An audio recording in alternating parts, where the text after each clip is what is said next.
After 34 years of building a company with over $200 million in annual sales, and I eventually sold for over $100 million, I can tell you that without a doubt, 100% fact, that the customers ain't always right.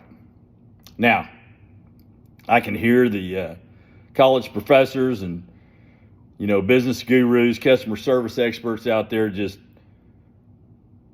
yelling and screaming right now, because we've all heard this saying over and over: the customer is always right. But you men know, you business entrepreneurs know, whether you've been in business for a few weeks or many years, you know, the customer's not always right. They'll order blue, you'll ship blue, and then they'll say that they ordered red.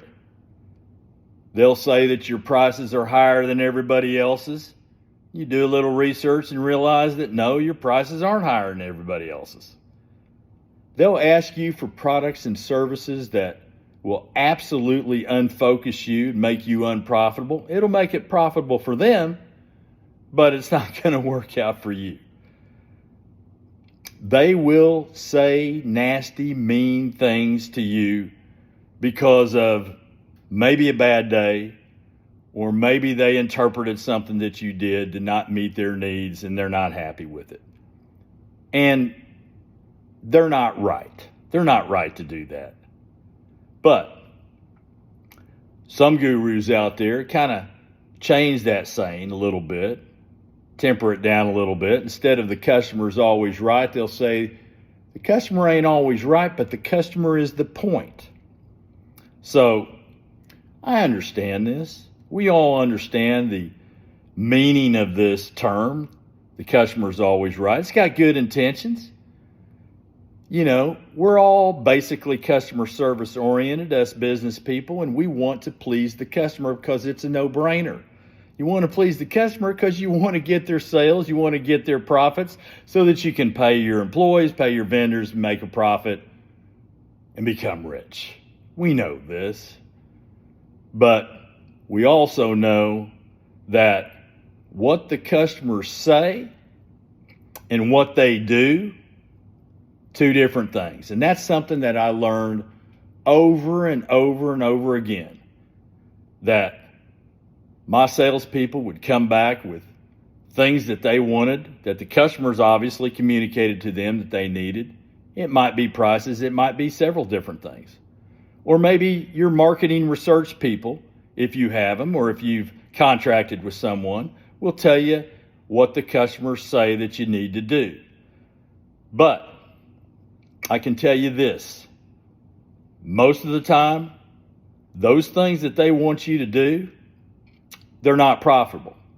So you've got to put in the systems to handle these suggestions that the customers have, or the complaints that they have.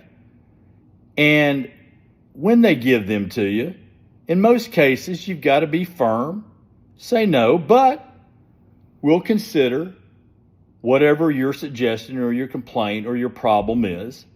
And then, obviously, the systems that you put in place with your employees have got to address those problems and those issues. Because every once in a while, there's going to be a nugget of gold in there, and it's going to make you more profitable.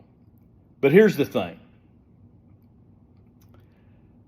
you definitely want to train your employees, all of them, to be nice and friendly, regardless of the emotion that happens from the customer. Now, I don't have to do that anymore, right? I'm retired. I don't have customers to have to please. I'm not in the game anymore. But you all are in the game, and you've got to keep those emotions down, because you're not here to have the best day in the world. You're here to get the customer's business and make a profit. So in summary, nah, the customers ain't always right.